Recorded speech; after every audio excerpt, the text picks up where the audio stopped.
Okay, Swaggy and Sassy. What was it that you wanted to show me? Grandpa, you said the Swaggy chain harnessed the power and spirit of the Negro Leagues, waiting for someone with the passion and determination to unlock it. Something amazing just happened. I think I activated the power. Yes, you should have seen him throw the ball like the legend Satchel Paige. That's remarkable, Swaggy. You have the opportunity to carry on the legacy of thousands of talented players. Whoa, I had no idea there were so many. The Negro Leagues were filled with talent and resilience. It wasn't until recently that over 300 of those players were acknowledged in the Baseball Hall of Fame. There was Willie Brown, known for hitting the home runs. Ben Taylor, known as the best first baseman in the game. And there's Oscar Charleston, fearless, and can steal a base with ease. Wow, that was amazing, Swaggy! Just like that, Swaggy. You're embodying the spirit of these legendary players.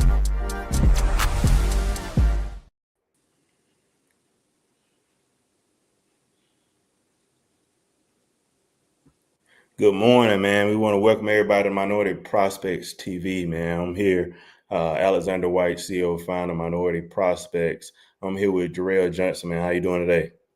Man, I'm great. How are you?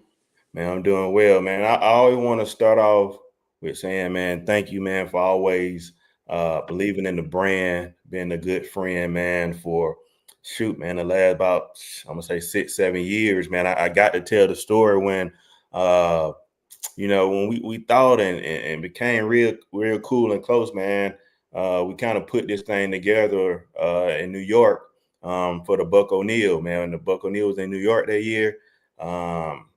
Me and you were sitting next to each other, and we just thought about, hey, how can we create something instead of complaining and asking, how can we create something for the kids, right, in our own? So we went back, from that conference, we went back and started, just dialoguing, and it started with the Georgia Coaches Association, right? We said, hey, man, let's create something for the coaches, teach them how it's supposed to look, blah, blah, blah.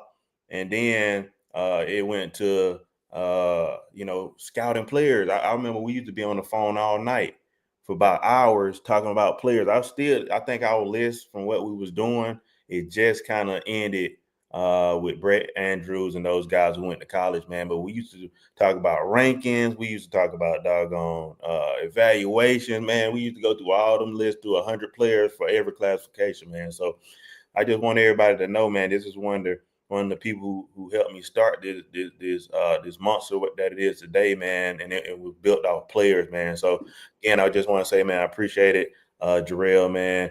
Tell the fans a little bit about yourself, man.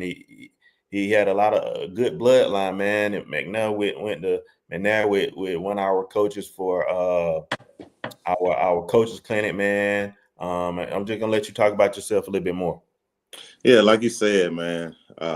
It's just been a pleasure knowing you and helping you start this minority baseball prospect situation and softball prospects as well.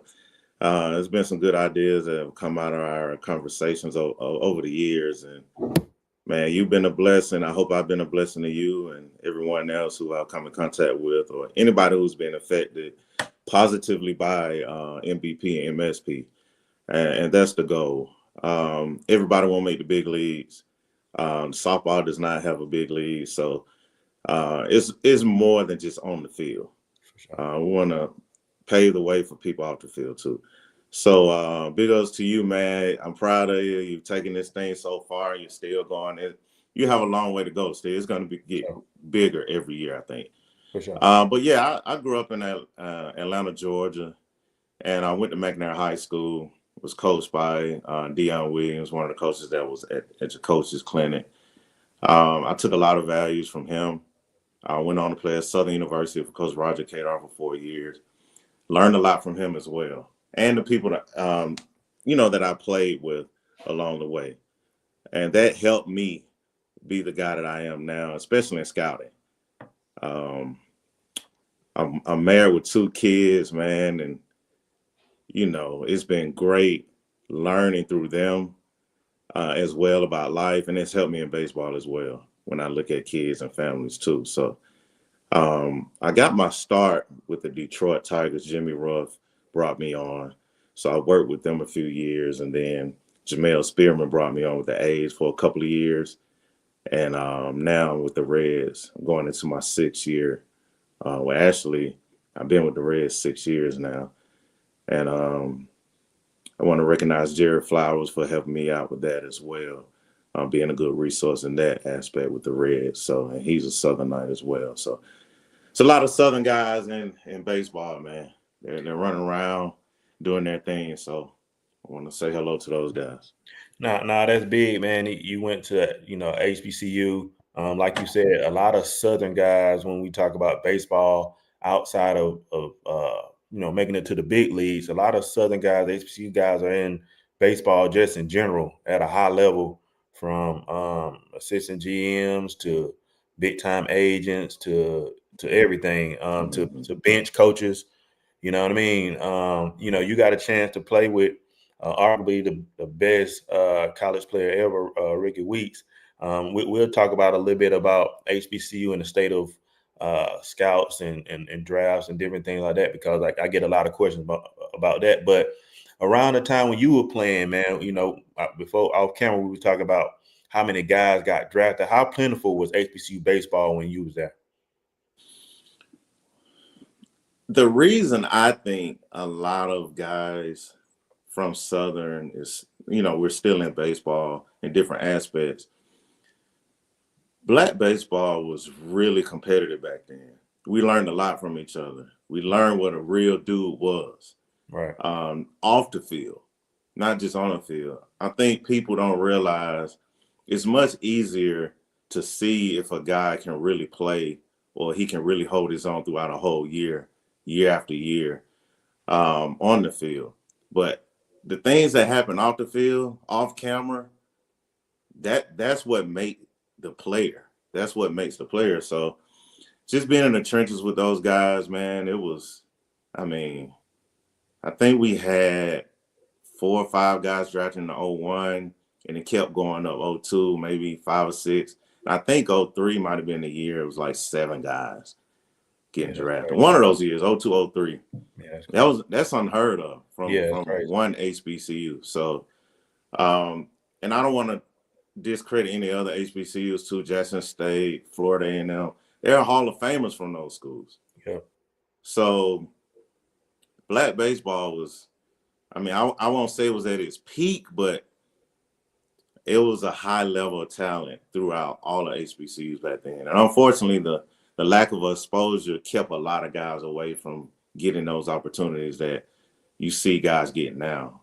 And when Black kids come out of high school now, the exposure allows them to get seen by mid-majors, Power 4 schools, the whole 9. So you see more of those talented players that would have gone to HBCUs back then. Now they're going to mid-majors and Power 4s. No, for sure, man. I wanted to bring you on because, again, you're one of my trusted friends, but also in the baseball world, a guy I know that not only a scout, but really loves the kid, right? Try to put them in the right situation. So for this episode right here, we really want to tap in because a lot of people structure their life around getting scouted, right? Or playing at high events, because everybody's dream is to be a professional baseball player at the end of the day.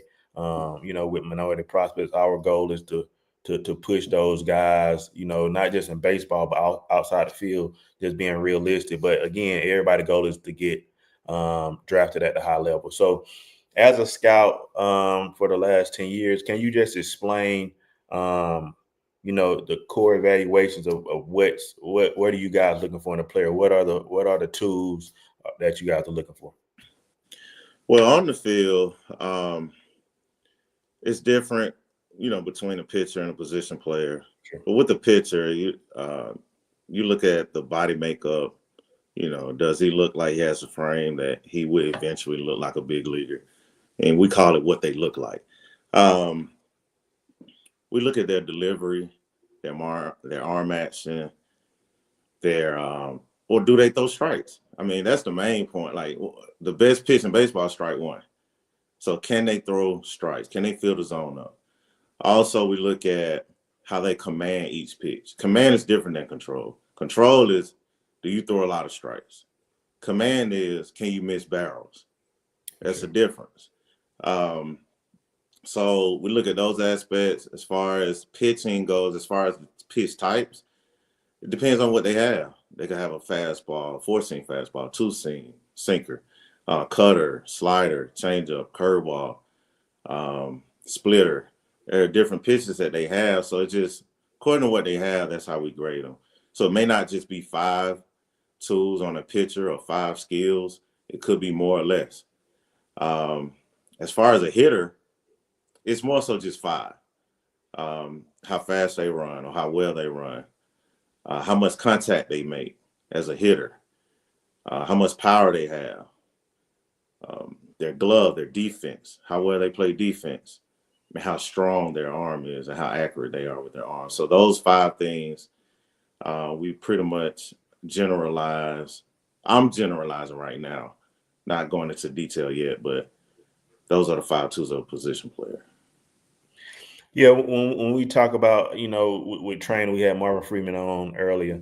Last episode, we talked about velo versus pitching. When you talk about pitching and pitchers, let's just go from the high school ranks. How important is velo compared to command at those levels? At the high school level, people are chasing velos. When I say people, I think more so of, I think a lot of families and kids are chasing velocity because that's what they see get recognition through the media. For sure. And I'm just grouping a bunch of entities into media, whether they provide, rankings and tournaments or whatever. But in the mind of a scout, I think, we still think about strikes and command and will they be able to do that if we just put them in pro ball at 18 or 19? Because right now they're just facing, sometimes 14-year-olds in the 9th grade. For sure. All the way up to 18, 19-year-olds. So at that point, hitters aren't near as good as what they'll be facing in pro ball. So you have to keep that in mind too. So when it comes to velocity, a guy could be throwing 96 miles an hour in high school, but how well does he command it or control it? How easy does he get to that velocity too? Some guys struggle to get to that, but they get to it, but they just give max effort to get to it. Some guys, it's just easy for them to do it. So you take into account a lot of factors when going into velocity and pitching. Yeah, and I guess on our end, when we talk about pitchers and hitters, is how dominant they are, right? Yeah. If you're 96 in high school and you're getting barreled up, we understand that, hey, if you're facing if you're going to the in the minor leagues, you're gonna get that sent to the trees. You know what I mean? So, we definitely understand that. Also on the hitting aspect, I know we talk about it all the time. I know your biggest thing is if I call you and we talk about a player, that the biggest thing that can he hit velo and what is his swing and miss, right? If he's swinging and missing a lot, you talk about that a little bit. Yeah, when you're in high school, you rarely face a guy throwing 95 miles an hour. Most guys are between, I will say, 82, 83, and maybe 92, 93 at the top level. Sure. But there are some guys that stick out at 95, 96 across the country, but you're not going to face that every day. So when we're looking at guys facing, let's say, 85, 86 in high school, for example, if you're not barreling that up frequently, like just dominating, like you said, just making that look like it's 12U baseball, then you're not going to be ready for pro ball, because the following year in pro ball, everybody's throwing in between 91, 99, 100, and it's moving. It's not just straight. Pitchers in high school really don't know how to make the ball move that much. They're just throwing as hard as they can a lot of times to try to beat the batter. And quite frankly, man, you got to make that ball move, especially in pro ball. College ball as well. I mean, in college ball, you're facing 21, 22-year-old guys with metal bats.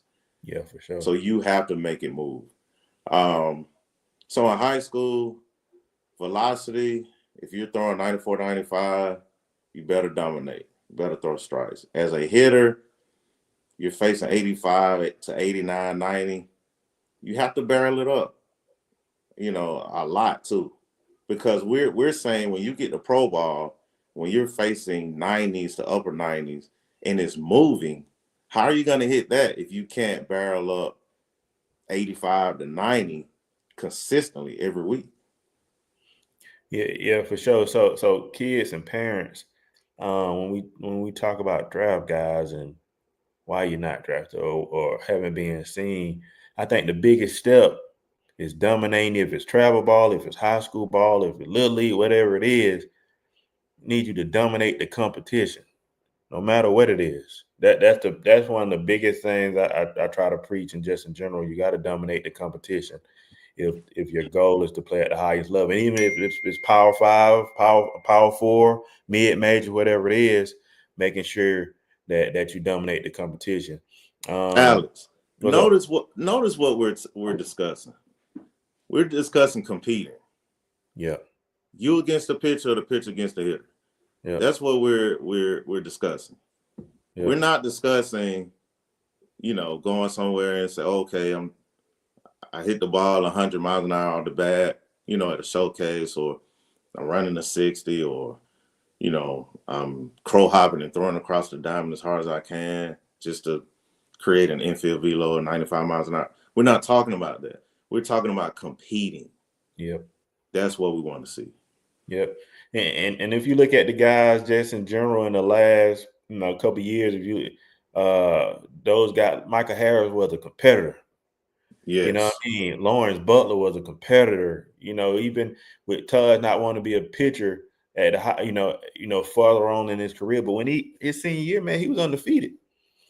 You know what I mean? He dominated his senior year, man. It was crazy. And then we weren't playing chicken wings. We playing some of the top high schools in the country. And he made it look like, that I think what secured his draft stock was first round of the playoff. We were facing Ringo, and they had some guys. And them guys he looked like a different guy. He looked like he was on the wrong field. So like you said, man, the biggest thing we want to see is competing at a higher level. And that just leading into like you said, how important are the showcases for you guys? I know for me, a lot of times that's the biggest thing that comes out of people want to do more showcases. I haven't been seen. That's the biggest thing. Are they overlooking me? Is it that they're being overlooked, or that they're just not ready yet? I would say be careful about attending showcases if you don't have a case to show. There we go. That's what a showcase is. Yeah. If you don't have a case to show, don't go to a showcase. What I mean by that is your son may not be ready to create the numbers, the data for whoever's giving the showcases to post for people to see. You don't want to create that. You want to wait until they're ready. And there are some guys, and you have to know this about your kid, there are some guys that aren't showcase guys. They'll just go out and just compete and beat you.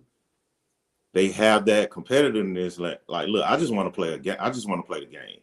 Yeah. Forget going out and showing you that I can throw far or hard or hit the ball far or hard. It's me against you, and I'll beat you every time.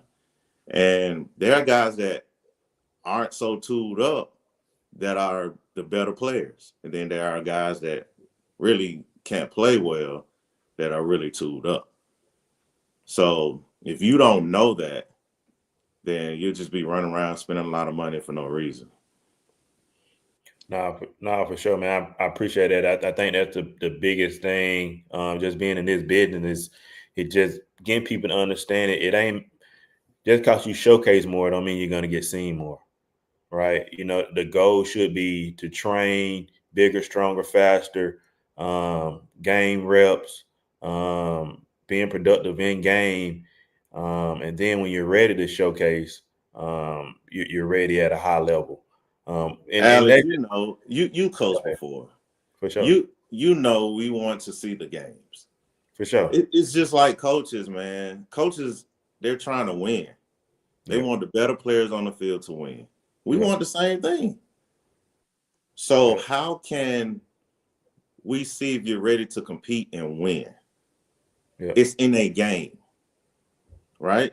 yeah, Against competition that for the high school level is at a plus level or above. You know, we really don't want to see you facing guys that are below average players. We want to try to see you facing the better players at that level yeah. in a game. In the game setting. Um, Yes. yeah, Jerel, just one quick thing. I just want to get this out the way. When you draft guys, please, I don't want you to explain it. It's just a statement. Um, you're drafting guys not just to draft them. You're drafting them to be big leaguers. So I've had people tell me, well, everybody's not going to make the big leagues. So everybody you sign or you draft, we know that. We know everyone is not going to make the big leagues. But here's the key. The key is it's just like anything in life that you want to attain. You want to attain the most valuable assets, right? Yeah, There are trades that happen every year. Prospects in the minor leagues get traded for big leaguers every year. So why sign someone who doesn't create that value to possibly trade for a big leaguer to help you win at the big league level? You know, that's why we don't draft for need. We draft for value. for sure. And so, you know, you have to make yourself a valuable asset for a team to sign you. And we hope you make the big leagues with us. But because of so many different circumstances that happen around the business every year, that may not happen. You may make the big leagues with another team. So just think about assets. We want valuable assets when we draft guys to possibly make the big leagues or possibly be included in a trade for a big leaguer. When we move into just how the draft has went down to 20 rounds. Um, High school kids are getting pushed more to college with those shorter rounds. How have you seen just the scope of minor leagues and draft in these last since COVID? How have you seen it change? Just throughout the years. I think it changed a lot back when, if I can recall, there were no set amount of rounds, like back in the 90s. Yeah, crazy. Um, then they moved to 40 rounds, and now it's 20. So approximately around 615 guys get drafted every year. And of course, everyone doesn't sign, but that's about the number that gets drafted every year in the 20 rounds. There have been changes in the minor league system. It used to be more minor league affiliates. Now you just have, the rookie complex. Basically, it used to be rookie ball, but now they call it the complex league, where guys go to first if you're a high schooler, and then they send you to single A or low A, actually, low A, high A, double A, and triple A. But there's an extra team that used to be there that they cut out, so it's less spots. So why would you still draft approximately 40 players when you cut the minor league system down? For sure. And so now, of course, there are 20 rounds. I think the same thing goes into drafting a guy or trying to sign a guy. Still the same tools, still the same way you go about trying to figure out who they are and what makes them up. You still line up your list as, you got your top guys and on down to your guys that possibly you could draft in the 20th round. So it's still the same process, I think, but less opportunity now as a whole because they cut the minor league system and they cut the draft down. As far as the transfer report, I think you mentioned that as far as Yeah. college, that doesn't affect the way we scout as far as we're scouting players from age 16 up to 21, 22, 23. But I will say once you get up in a 22, 23-year-old range in college where you've transferred to different schools and you're still in college and you haven't been drafted yet, you're closer to the age where most big leaguers start their careers in the big leagues. For sure. And so we want guys that really don't take that long to get to the big leagues. And if you're 22, you better be ready for the big leagues probably the following year. For sure. That's where it's going to in the draft and taking guys out of college. But the transfer portal has made college baseball older on an average. Teams I've seen, man, their average age could be 22 in college. That's crazy. And that hurts that, the 17, 18-year-olds coming out of high school. Yeah. But for what we try to get guys to understand, the biggest part of go where you can play, because at the end of the day, the scout's job is to find you, correct? Yeah, no one gets better sitting on the bench. You need game reps. I mean, people think that they can just get better by just training privately or going to team practices. That's not game situation. For sure. Make sure you're on the field playing in games, competing. We talked about competing earlier. Yep. You have to be in a competition to get better. So go where you can play. Go where you can get on the field. And the transfer portal allows you to be seen by other colleges, and they can offer you to come to their schools or bigger schools to give you a better chance to play against higher level competition after that. But if you have to go to an HBCU or a mid-major first, please do that so you can play from day one. And then you have to dominate. Yeah. You have to dominate when you do get on the field. You get anything out of this, guys. The major leagues, the NFL, the NBA are the best players in the world. So at the end of the day, it's on you to be seen or get put in the right situation. It's simple. Just go. If I go to Southern, I go to Grambling, I need to dominate the competition. When Jerel come out, he got his Reds outfit on, and you in the game, you got to dominate. The series got to dominate. Your stats should reflect that you're dominating. Some came to my mind real quick, Jerel. I want to backtrack real quick. I just want to kind of get this out to youth parents, because that's a lot of our audience. You guys, rankings don't really matter to you guys, but you can't get drafted as a ninth grader. By saying that is, being ranked high don't really mean anything to a scout. Until what, Jerel, your senior year, or going into your senior year, or what? Can you elaborate on that youth level? I'll say this, Alex. I'll say this. If the 30 Major League Baseball teams wanted to go by rankings to value players, they would need scouts.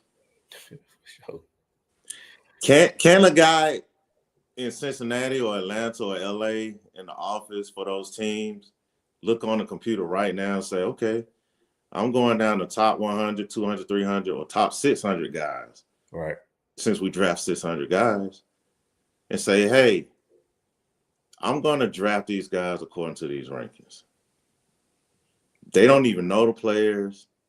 They don't know their makeup. They don't know what they do off the field. Like, if it was based on that, then they wouldn't need scouts. So I would say for parents of a young kid, just make sure they develop a work ethic where they enjoy the process of working. They enjoy the process of the mundane work every day. If the kid doesn't enjoy doing that every day, it's going to be real tough for them to become that type of player that'll get a chance to play pro ball. My son, everybody asks me, man, your son, I know he plays baseball. No, he doesn't. And I don't push him to. Right. He does not like baseball. Okay, fine. Because for sure, if you don't get up every morning wanting to do it, I'm not pushing you to do it. He wants to do something else, so go do something else. So you have to know your kid. You have to know. I was talking to a parent yesterday. His son is a freshman in college at a Power 4 school. And I asked him, I said, man, tell me about your son when he was my son's age. He said, Jerel, man, I'm going to go back to when he was 5 and 6, not your son's age. I'm going to go way back to he was 5 or 6. Man, that dude used to ask me every day to hit him ground balls in the cul-de-sac. I said, at 6 years old? He said, yes. I didn't have to ask him anything or tell him to do anything. He came to me, he was like, Dad, can you hit me ground ball? Dad, can you throw to me? And I'm like, that's what you look for in a parent. Look for that in your kid. Invest in that. So at the youth levels, that's the foundation. Don't worry about rankings or I know some guys or some parents think, man, I have to have them on the best team in the state or the country at 9 years old. All right, cool. Go win those tournaments. Is that going to help you at 18, 19 get signed? No. You're going to look back at those $3 rings that you get at the end of tournaments and those medals. Like, man, I'm throwing this away, man. It's collecting dust. Sure. My kid's getting ready to be an engineer or a doctor now. For sure. So, but it does help you become a competitor. I will say that I won't take that away. Playing sports at a high level as a young kid, it does create that competitive advantage. For sure. I will say that. So I'm not discrediting all of that, but they do have to love it first. They have to want to do it. And you can't force them to do it. Because when they get to us, we have to see that they want to do it without the parents around. And that's what I was going to get to later, but I'll talk about it now as far as the maturity aspect of it. Yeah. We look for that too. The rankings can't tell you that.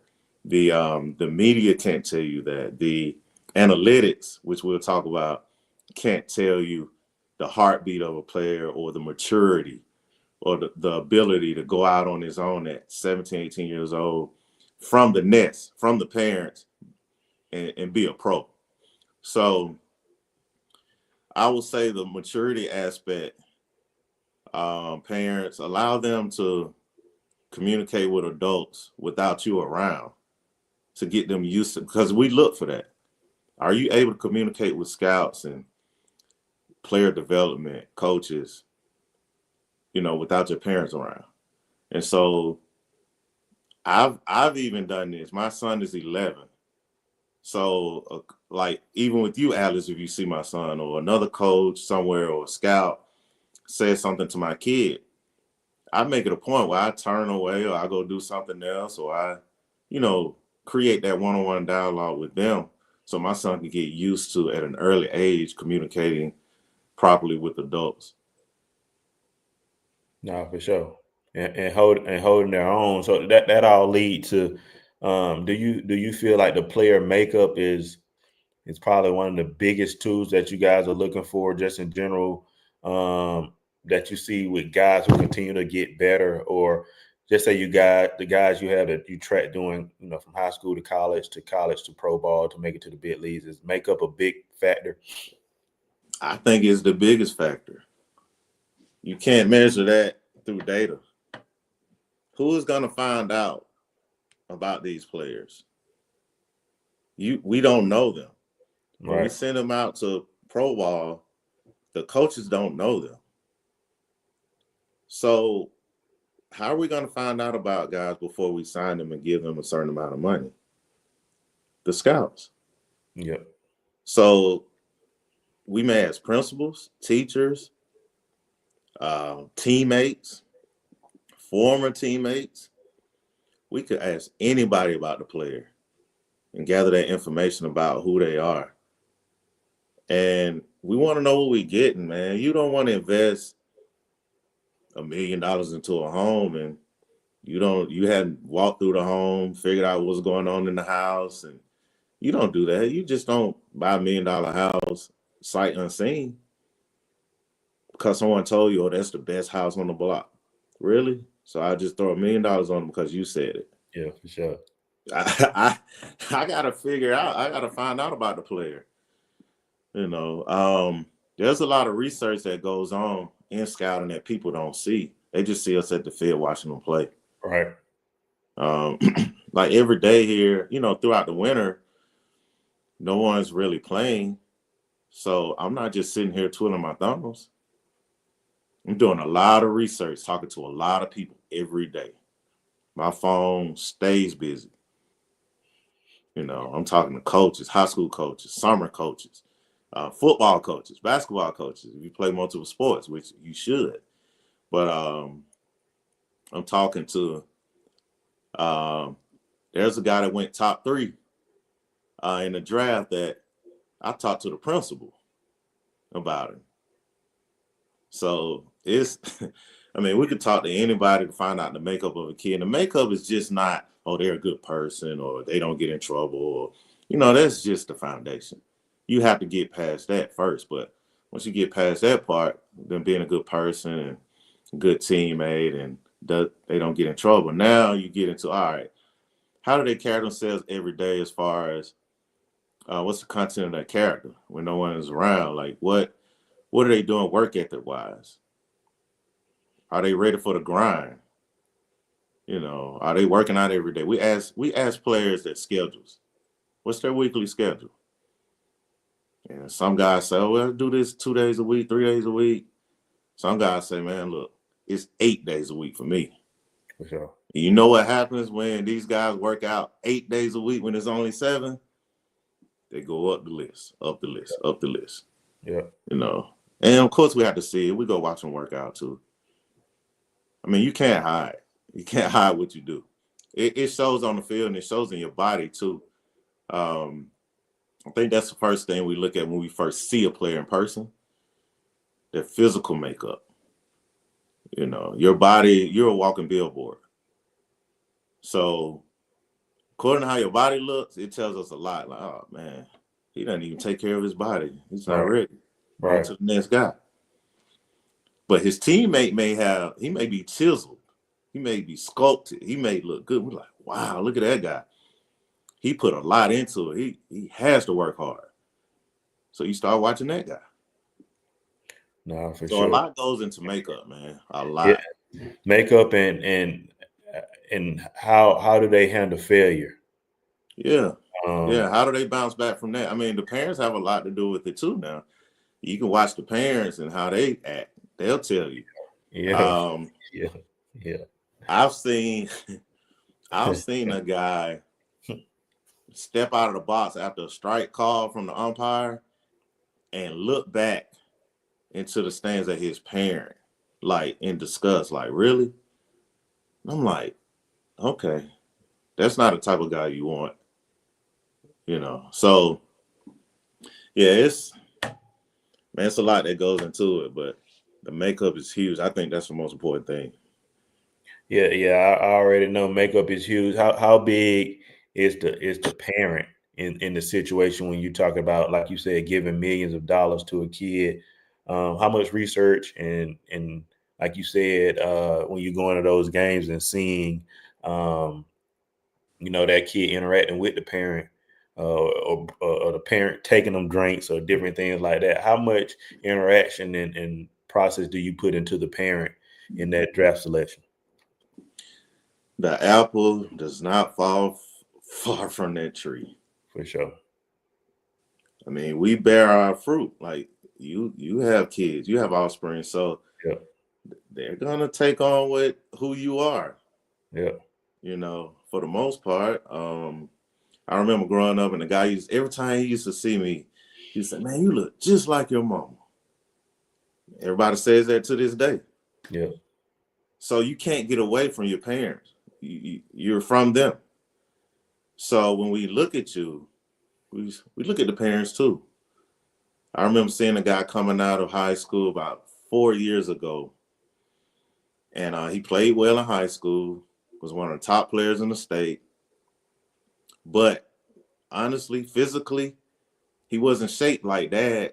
He was shaped like mom. No disrespect to all the mothers out there. We love you. Sure. We love you. So, but you have to look at that. Some guys are shaped like dad, but dad is not shaped in a way that looks like a future big leaguer. Right. So it's the dad's suit, not the mom's. But in this particular example, he was shaped like mom. So mom, I don't think she was an athlete. You can kind of tell like he was gonna take on that body type. Yep. So that kind of like for me on my list, that moved him down my list. I didn't take him off the list; it's just moved him down because he was a great, not a great, he was a really good player. For sure. But I know what was needed at the next level, and it was going to be a struggle for him to compete at that next level. So, I've seen guys built like their dad or their mom. That's the athlete of the family. Right. There are guys right now competing on the high school and college level that their moms were great athletes, and you can tell, and the dads weren't. And so the moms are built like athletes, and he got that from the mom side. Right. But it doesn't matter where you get it from. You are a product of them. So if your parents were athletes, that's a plus. So it's a lot that goes into it, but you can look at the parents to kind of figure out or to make an educated guess on, okay, he may be like that or he may be like this. And what they look like in the big leagues is similar to what that looks like. Yeah, for sure. No, make sure that's big. Parents, you guys play a big role into the recruiting process on the college and the pro side. So we just want to make sure that they understand. I've seen a lot of kids not get a chance on getting drafted because of a parent or what they've done during the draft process. And I've seen a lot of kids go up because they have good parents and they instill good traits in them too. Parent, just don't think that it's the end all, as you release them. Everybody's still looking at you at a high level. One of the biggest debates we have always online, man, is high school versus travel. I always tell people that it works hand in hand, travel with the competition and playing at a high level. And then high school for me, me being a high school coach for 10 years, is the competition. Coach seeing them every day, how they interact with people in general. Like you said, you talking to the principal, you talking to the teacher. It's only 30, 40 at bats. How do they handle those 30, 40 at bats? Are they dominating? If they're in the playoffs, how big are they for the team? Are they pitching? Are they doing everything it takes to help that team win? So as a scout, how are you guys looking at the travel season and then moving into the high school season, which is closer to the draft? Summer ball is approximately 3 months. Approximately. Yep. As opposed to you being with your team the whole school year. So you're in high school, you're with your team basically from August through the end of May, basically. Sure. Yeah. And those guys. You really know them. They really know you. In summer ball, most of the time they're recruiting to put a team together, and you don't know those guys and they don't know you. So you're basically out there, you are competing against other teams at a high level, but your makeup really doesn't show in the summer. And like I said, the most important thing is makeup. Your makeup shows in high school.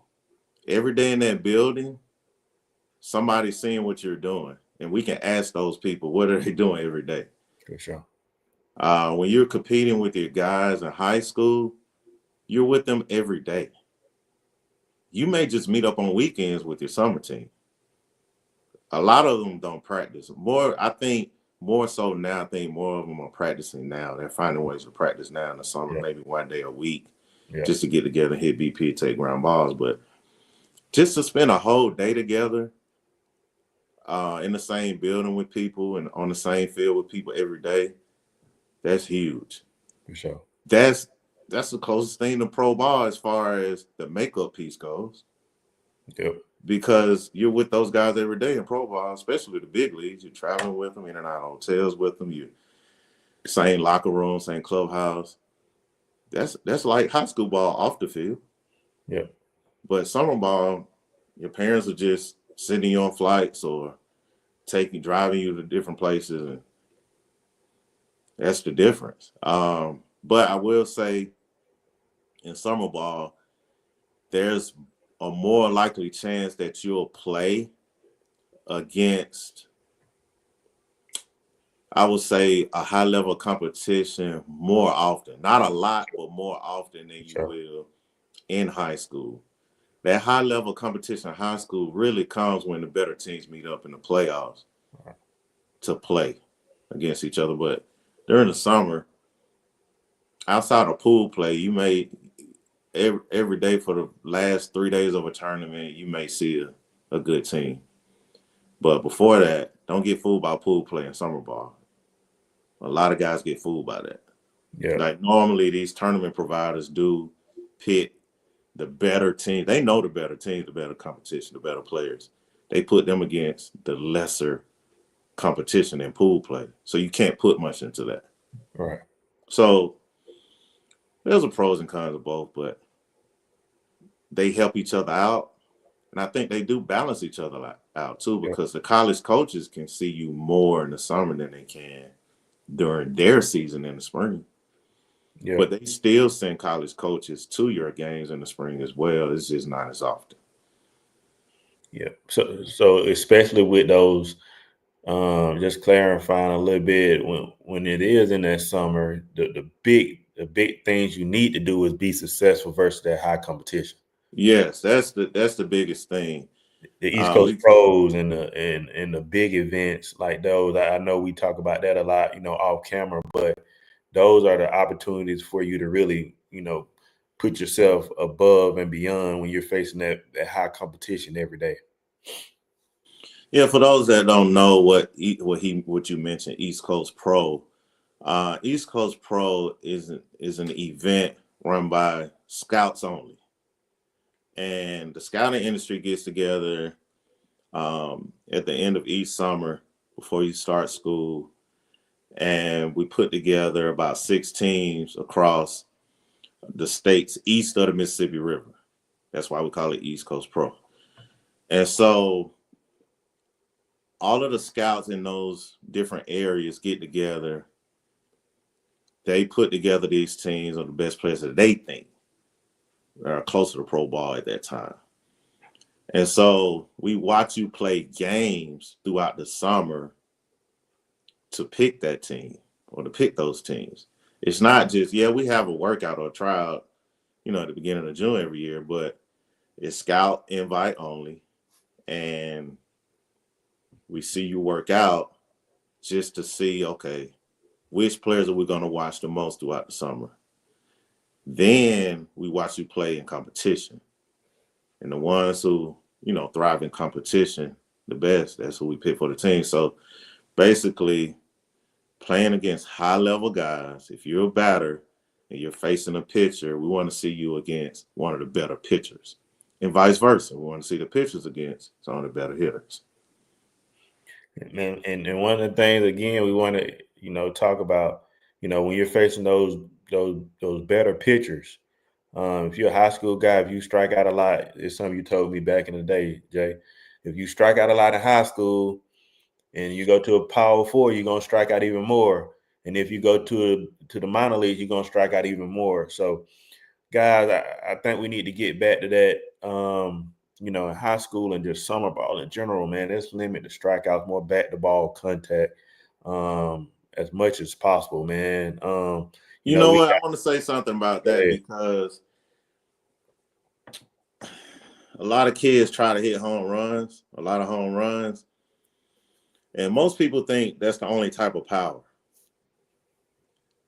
When we compile slugging numbers, slugging is power.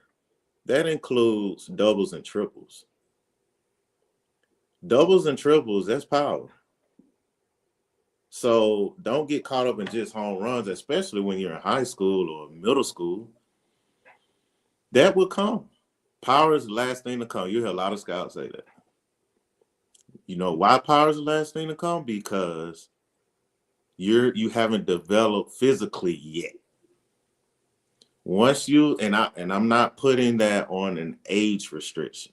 I'm just saying when your body physically gets closer to its max, or putting on mass, or what your frame can hold, or that's when the power comes. The biggest power you'll have. So basically, kids need to focus on making contact as often as possible. Swinging at strikes only. Don't chase pitches out of the zone. And make contact as often as possible. And once you learn that aspect of hitting, it'll make it a little bit easier as you get older, and pitchers get better when they start moving that ball around.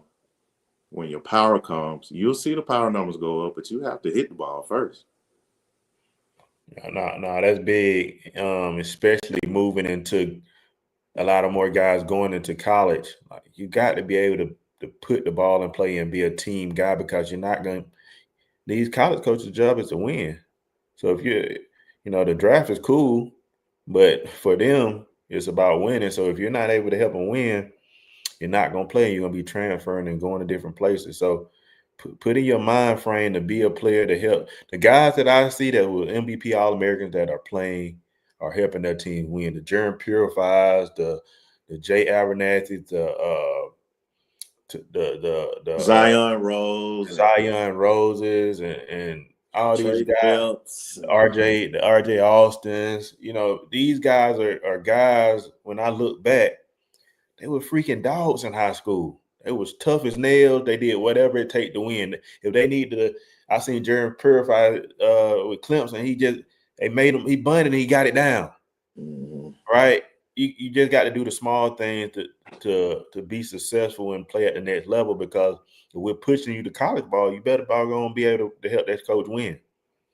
Yeah, let's not get it confused as to what college coaches are looking for and what scouts are looking for. For sure.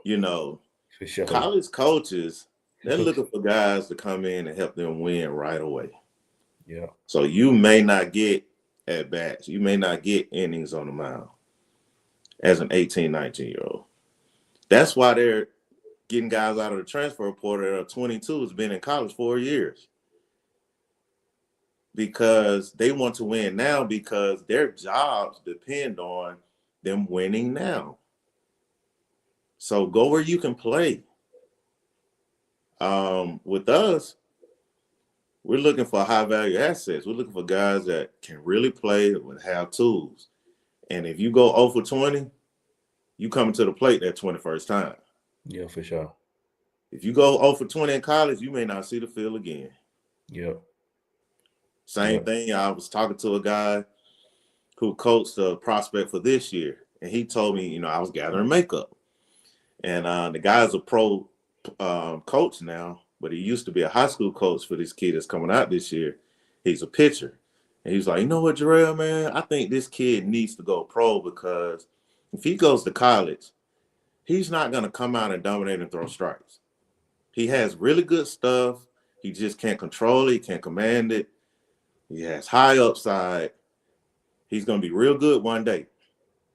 But if he goes to a college, he's going to get buried, because he's going to get out there and throw 3, 4, 5 innings, and he's going to walk a lot of guys.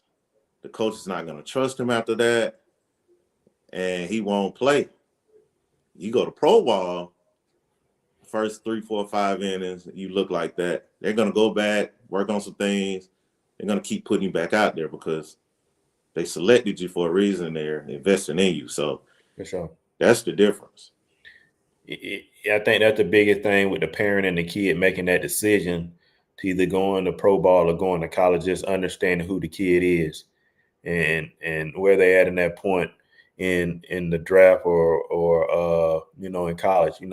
Some kids I had was more of a pro guy. Like you said, if I would have put them in college, it was too up in the air. You know what I mean? So I think that decision is so big on the parents and the kid, and making the best decision for them, because what we see, especially in our culture, man, it's a copycat culture. If my kid want to be like Joe Blow kid, right? If he got $1 million, I think he deserves $1 million. But in the perspective, you're looking at guys differently. Same way in the college realm. Some guys are college guys, some guys are pro guys. So do whatever is best for you guys, not what you see is best for somebody else. Everybody's path is different, man. Yeah, I think that's the biggest thing that we get caught up in just in general, just because we may play with the guy. And we may do better than the guy, you know what I mean, in certain situations, but he may be he may be 6'4", you know what I mean, and it has a little bit more power and runs a little bit better, you know what I mean? So again, just knowing your own path. Question, Jay. How do a kid, I get this all the time, kid call me and be like, I'm like, hey man, you coming to this event? No, I got shut down by my agent. But the kid is, for me looking at it as a scout mentality, this kid is not a draft guy. How do kids know? I guess it'll be later in the year. How do they know if they're considered a draft prospect? How would a kid know? A kid and a parent, because everybody thinks they're on that. I can't imagine how many calls you get, or just texts and just in general. It may be a guy you gave a questionnaire to and just talk to just in general. Mhm. But how do a kid actually understand the draft process and think that they're really getting considered as a draft guy? Is there certain points that they should be going after or knowing, just in general? How would a guy know if a girl likes him? Shows a lot of interest. There you go. So I don't think people are realistic about the attention or lack thereof that they're getting That's big. That's from big. scouts. Yeah. I mean, when we really like a guy, I mean, we text them, call them, tell them, and reach out to me if you need anything. I mean, that's how you know if your kid is a pro prospect. I mean, how often are they receiving attention on a personal level from scouts? Not, oh, they're up there in the stands watching me play. They may not be watching you. They may be watching someone else. Right. But the communication piece is key.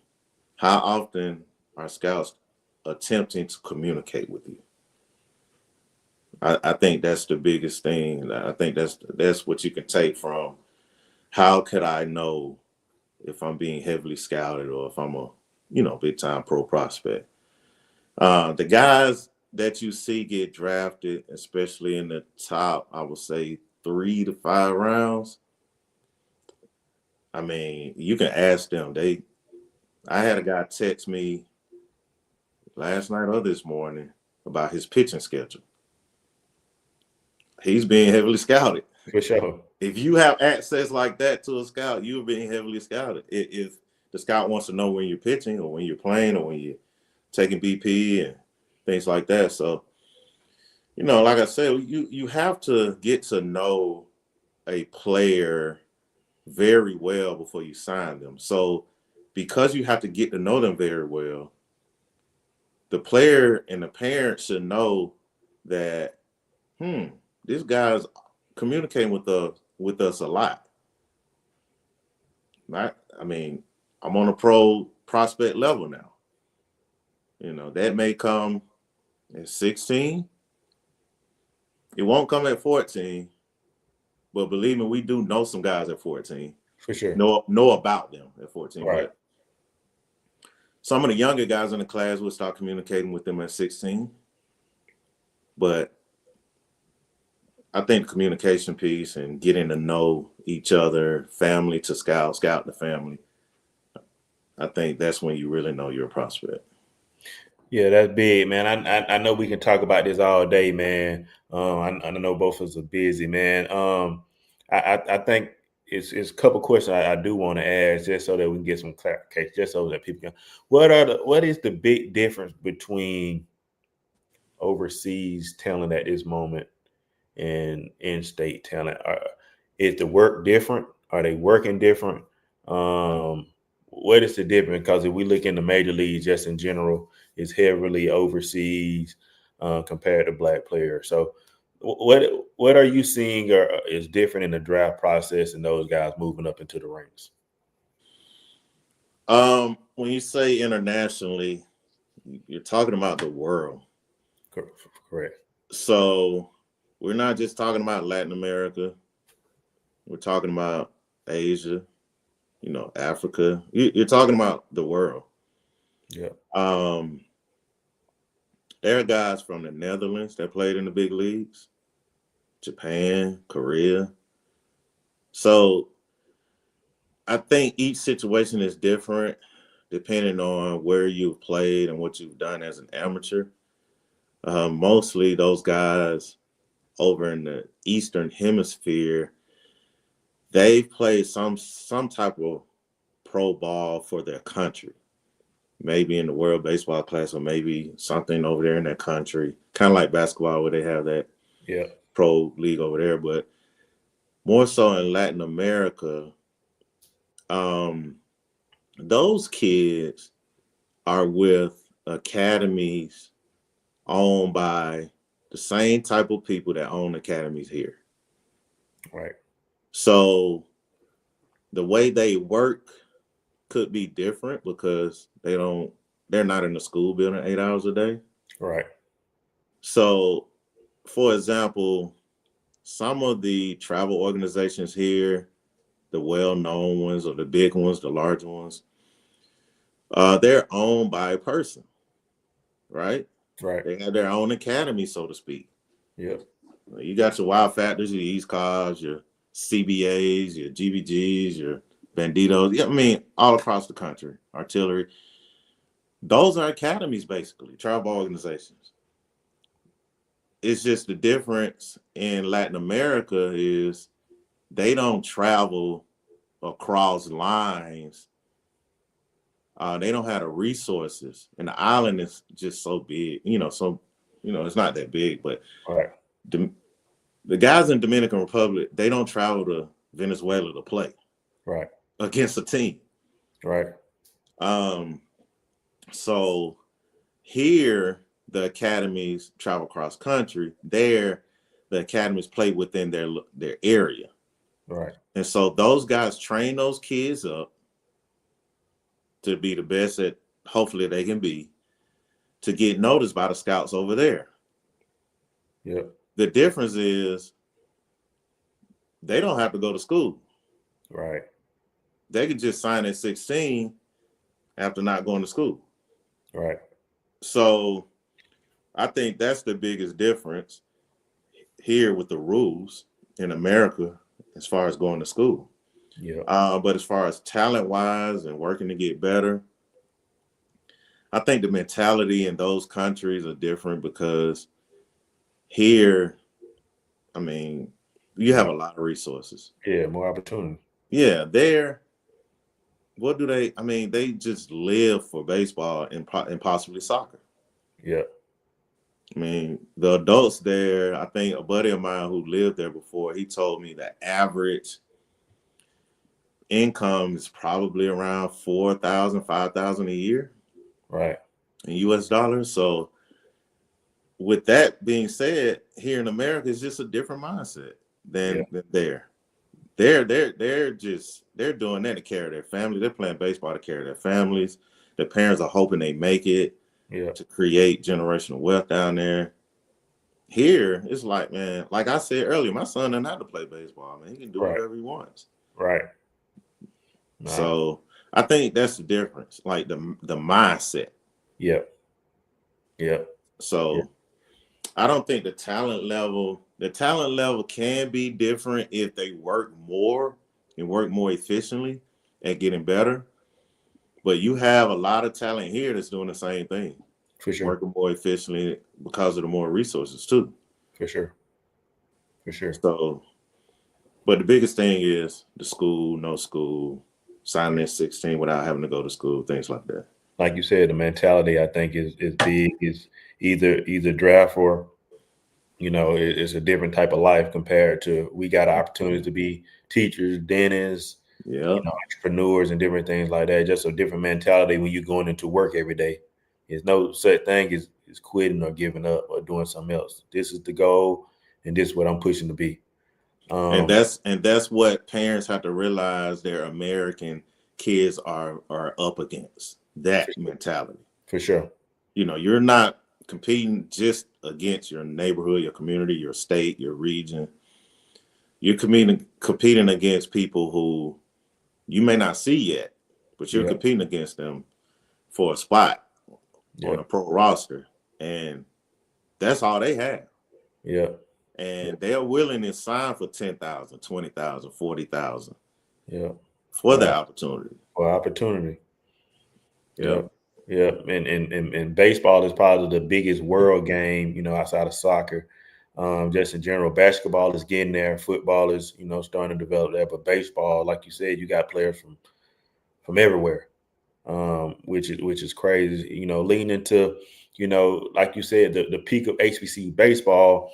We do a lot of stuff with HBC baseball. Got a classic this week with D2 schools, with Dillard and Morehouse and different schools like that. And then we're moving to another one in Birmingham. And then that third week, the Astros, Cactus Jack with all the SWAC schools and different things like that.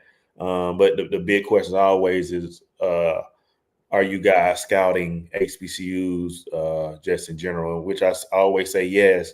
But what are you guys looking into the HBCUs, and how can we get more guys drafted? Wherever the talent level is highest, that's where we're going to be. For sure. If you have a pitcher that can control and command 95, 96 miles an hour, and they have secondaries that they can land or control to, as far as sliders, curveballs, changeups, that they can throw for strikes or miss barrels, then we'll be there. But you have to have that, and you have to compete and dominate. And if you're not known to do that, why would a scout show up? You have to. We have to be efficient with our resources too. So we just can't go anywhere just to look at a game and hope to see a guy that's really good. For sure. We have to make sure they're at least at a level that we've seen before. Maybe they've played on a team with another prospect that we drafted or seen in past years, and we notice him, like, okay, I'm going to follow that guy. And then if they end up at an HBCU, are they still at that talent level? You have to be at that talent level to get seen. Yeah. You can't just say, well, I think he's at least good enough, or this team is good enough, or in this area or team or conference, that they should at least show up. Yeah, for sure. Scouts will show up if the talent level is high. For sure. Can he play? He has to really be able to play first. And then, are the tools there?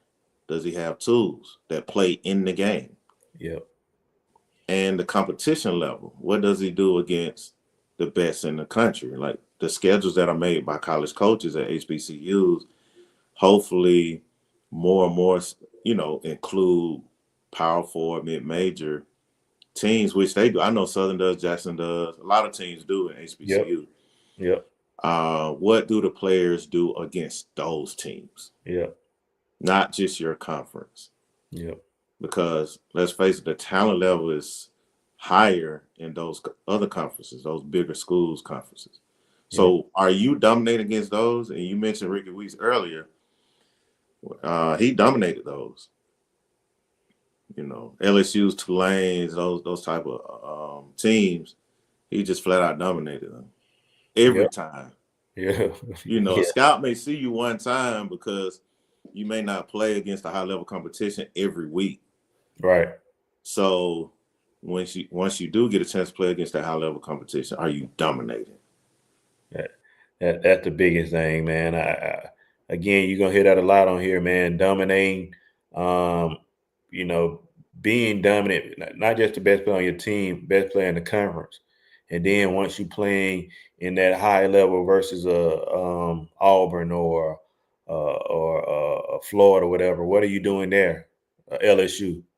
You know what I mean? I think all those are big. Then moving into those analytics. How are you guys using analytics? It give you guys, I know, being on the panel for the HBCU All-Star game that MLB does outside of ours. You know, a lot of that is pushed, especially with the analytics that they get from those big classic games where they have the track man and different things like that. How big is analytics going into the draft now? I know compared to back in the past is different, but now how is analytics inputted into the draft scenario? You mentioned back in the past is different now than it was back in the past. I think the exposure and the highlighting of analytics Okay, data is different. for sure. In the past, you still had guys ran fast, hit for power. You had fields that showed it was 400 feet to center field, 330 down the lines or what have you. So you knew how far the ball went. Right, You just didn't have devices that measured to the T right, where it landed. You didn't have devices that measured the miles per hour that a ball comes off the bat. right. But you can tell by the sound For sure, what was different. for sure. You know, a loud gunshot sound off the bat, ball coming off the bat sounds like a gunshot is much different than a guy that just sound like a regular hit. Right, You know, so you know that guy has more power. right, And so now they have the technology to measure that stuff. And so a lot of times, like it's different when you see it on TV in the big leagues than it is used in college. It's right, not used in high school. It's used in college and the big leagues. So college is different, use analytics differently than the big leagues for the most part. Because a lot of it is entertainment in the big leagues when they show that stuff on your TV right. screen about Yeah, feet 110. per second that he ran and all of that stuff. Well, that's a lot for entertainment for people to stay interested. But in college, I see a lot of college coaches use it to for their team to help them make better decisions on facing their opponents. Right, Like what percentage of strikes does the opposition throw in this inning versus this type of batter or whatever. Like they may use that to gain an advantage to compete. right, But as far as scouting goes,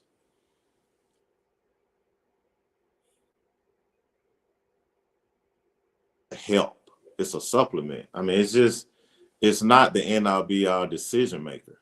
right, And sometimes that can get misconstrued by like a lot of people trying to push the fact that we have analytics and that should make the decision on drafting a player or how right, much money they should get. right. We talked about makeup. We talked Yeah, about who the person is. Analytics cannot measure that stuff. right, It can measure how fast you run, how hard you throw, the spin rate on the slider. But I tell you what, if I see a guy rip off a really good slider, I bet you he has close to a 3,000 spin rate on that for sure, slider. for sure. I can tell you that. Right, But I do look at the spin rate sometimes and say, okay, that looks like a 70 slider. It's probably 3,000 spin right there. What the spin? Okay, the spin rate was 3,000. Okay, cool. That's how you use analytics. yep, yep. To validate what you see. Right. Yep. It's not the decision maker. No, no, for sure. It's a great help. Yeah, for sure, I use it to help. for sure, You for know? sure. But I think the biggest thing I see is just in general you can see it. You know, when you have that eye for it, the best scouts have it. When you have that eye for it, you can see a plus runner. Mhm. You can see the difference between a plus runner that runs a 60 and a plus runner that's running, the bases. You know what I mean? You can tell the Mhm. difference between a plus hit tool and a guy who a little fringe. You know what I mean? You can tell the Mhm. difference between power and not power. You know what I mean? Bat speed, different things like that with the eye. So yeah, the eyes are just important as the analytics, and like you said, the analytics just validates what you see with the eye. Um, Right. what's your last thoughts, man? As we wrap up, man, what's your last thoughts on not thoughts or you want to give to the crowd and to the people just from Jerel Johnson. I would say if you think that your kid is working hard and working enough, don't think that. You have to see what the best are doing every day. You have to find a way to see what they're doing every day.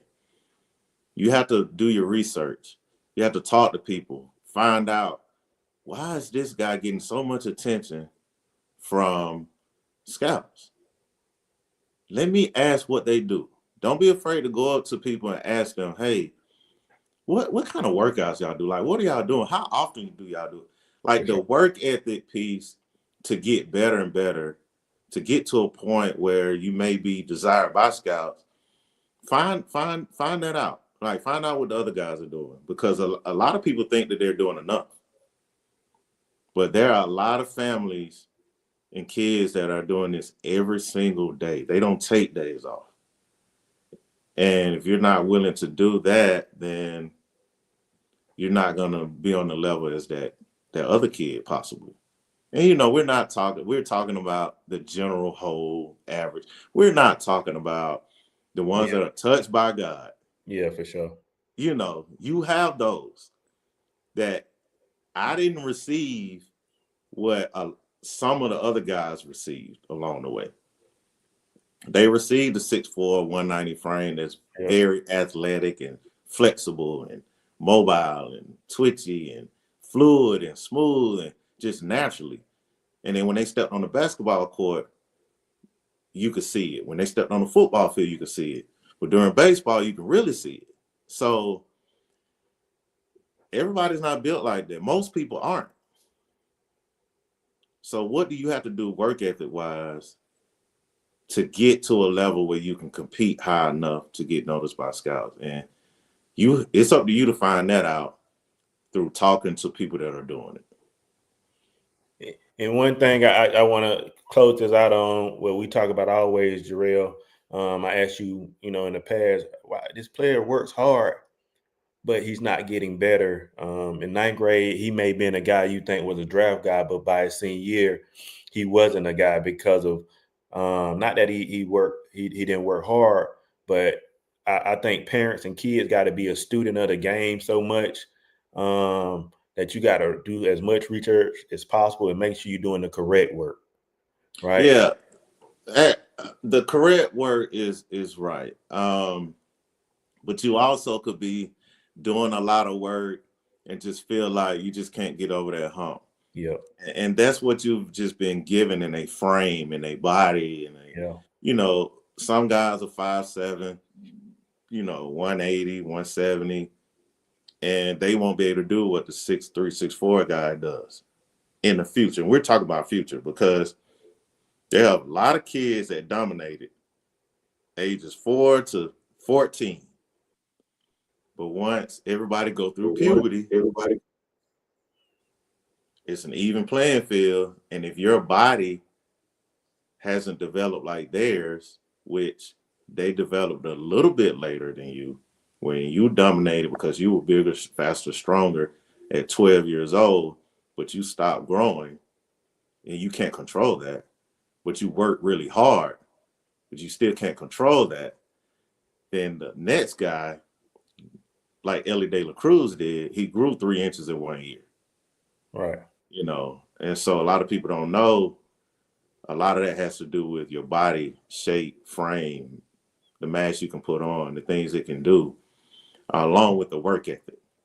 Correct. That goes along. So a 15, 16-year-old guy who shot up and became a 6'2", 6'3" frame that's 180, 175 pounds, that's really athletic, you could look back and he probably wasn't that guy at 12 years old when the other guy was that dude. But now, he surpassed him. So you can work as hard as you can. That's the foundation. Work as much as you want. Your body dictates a lot too. Yeah. And so hopefully you don't grow too quick and get maxed out too quick.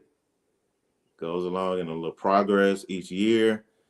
And once you get to that level where you've already developed the 7-day a week, 8-day a week, however you want to put it, work ethic, then when your body grows into that, you had a perfect match. No, we appreciate it, Jay. Just spreading this knowledge, man. I know it's helpful to everybody who's tuned in and who's gonna tune in later. The biggest thing I want you guys to understand, just in general, is always one, subscribe and like, but also everybody not gonna be a big leaguer. All right. I'm the owner of Minority Prospects. Jerel is one of the top scouts in the country. Other guys from Southern and different institutions, you got to have big leaguers, you got to have scouts. So make sure that you use this game to not just get an education, but build relationships and grow outside of baseball and softball, man, and be better in your community and raise your kids to be great, man. So use this game as a tool, man, not just opportunity, man. So again, we appreciate everybody tuning in Minority Prospects TV. Again, we appreciate Jerel Johnson. How can they follow you, Jay? You can follow me on X or Instagram, either one, at Coach_Jerel, Jerel. That's Coach COACH_Jerel. Man, we appreciate it, man. Make sure you like and subscribe and follow us at MVP Takeover, MSP Takeover, man. Appreciate you, Jay. Thank you. Yep.